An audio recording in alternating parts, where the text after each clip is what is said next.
The Akron Canton in stereo. We did it, Kyle. We got it.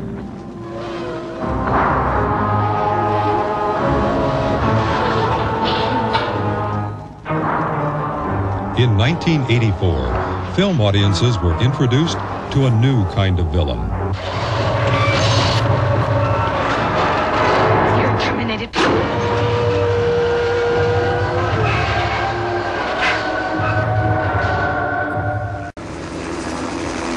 7 years later, writer-director James Cameron has re-teamed with stars Arnold Schwarzenegger and Linda Hamilton for the long-awaited sequel,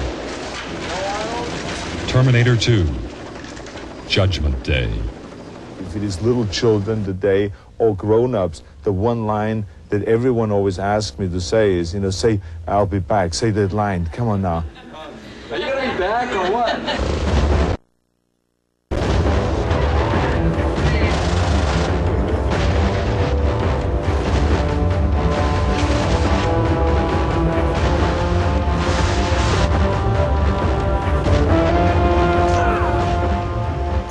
I'm a cybernetic organism. Cyberdyne Systems Marvel 101.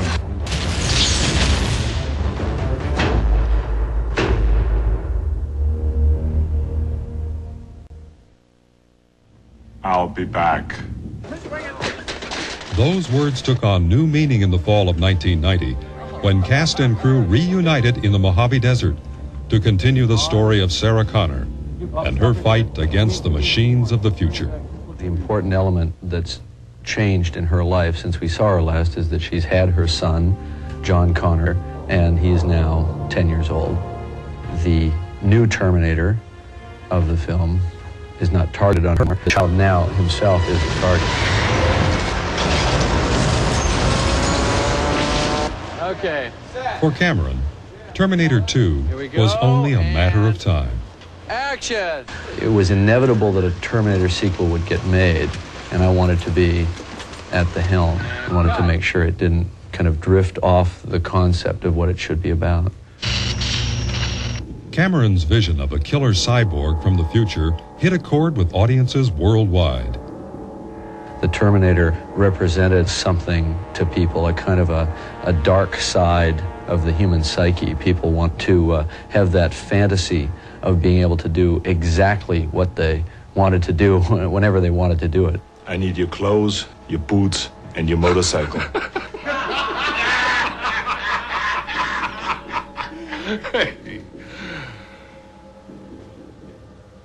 You forgot to say please. It took us all, I think, a while to realize that the Terminator had kind of permeated into the culture, and it just kept getting reflected back to me in so many ways. Arnold Schwarzenegger, the Terminator. Arnold was always a very strong force in trying to get the sequel made.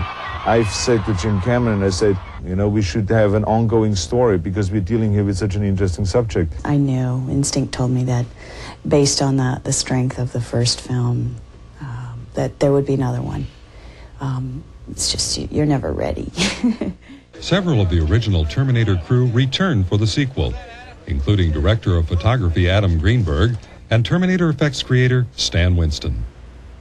Sequel must be true to the first film, but yet it must be more than the first film. We have to give them what they got in the first, and we have to give them something new and fresh. And I think that's what we've done in Terminator 2. How can Arnold be starring in the sequel? A Terminator is built in a factory, and there's one after another, and they all look like Arnold. I guess it's just because he's cute. This Terminator, however, isn't just another pretty face. There's more sophistication to the way it will look, and bigger, much bigger things will happen on the screen. Action! Action, Arnold! CO2!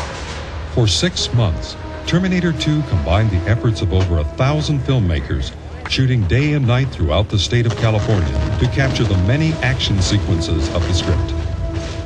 The production actually changed the course of a river to shoot high-speed chases in the extensive flood control channels of Los Angeles. Roll, guys, roll! The tight quarters and massive filming equipment often paralleled the action of the scenes being shot. a defunct steel mill was resurrected by the filmmakers, recreating the intense heat and light of molten steel. Ironically, actual temperatures in the mill averaged 42 degrees, making it difficult for the actors to work up a sweat. And in Northern California, a team of expert pyrotechnicians staged one of the largest police shootouts in cinematic history. And action, Arnold!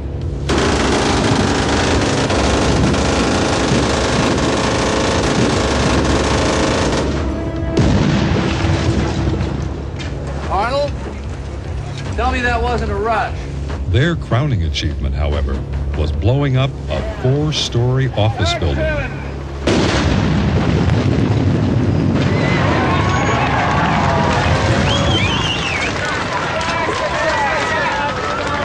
Were we supposed to roll? That was a rehearsal. I was waiting for your cue, Jim. Arnold and I working together, it's just like it was on the first picture. He's one of the most professional people I've ever worked with. He has incredible concentration. He takes physical direction like no actor I've ever worked with. And it's really a joy to work with him. Yeah, exactly. Really part of the shoot. It was before my method acting seminar. Although then, in 1984, he paid a lot of attention to the acting, he pays much more attention to the acting now. The way he goes about directing actors, how much time he spends with rehearsals, how much time he spends with perfection and with moves and gestures. I think you both go. And then freeze. So I would say that in that area he's much smarter and much more sophisticated. I mean, he wants to do basically everything because he has such a clear vision of what he wants to see. And see him ending up running with the smoke machine and creating smoke in front of the camera and then putting on blood and trying to do your makeup. That's why people always say that a Jim Cameron movie has a certain look, because it's a total representation of what he wants to see. Long before the cameras roll, Cameron and crew are hard at work, designing sequences and testing ideas in a unique mix of filmmaking and science. I do a lot of visual research, I do a lot of technical research. The more fantastic the subject, the more realistic the situation needs to be. Using extremely detailed models, Cameron designed sequences with the aid of a thumb-sized video camera. By blocking the scene in miniature, production designer Joe Nemec can alter a location or set to meet the specific needs of the scene. Also during pre-production, an ex-Israeli commando provided the cast with military combat and weapons training. Since the character of Sarah has become an expert marksman, Linda was required to master a variety of guns and assault rifles. It was really like entering the military and learning the mindset and coming up against myself in a big way. That was even more significant in terms of playing Sarah. Very good. She has so set herself down a path, a concentrated path of duty, that she's lost all touch with her son. You cannot risk yourself even for me. Do you understand? You're too important. She's a great warrior, but for what? You know, so what? She doesn't have anything that makes it worthwhile, you know. And also my life. It's like, oh, we don't even notice the gunshot anymore. Why does it want me?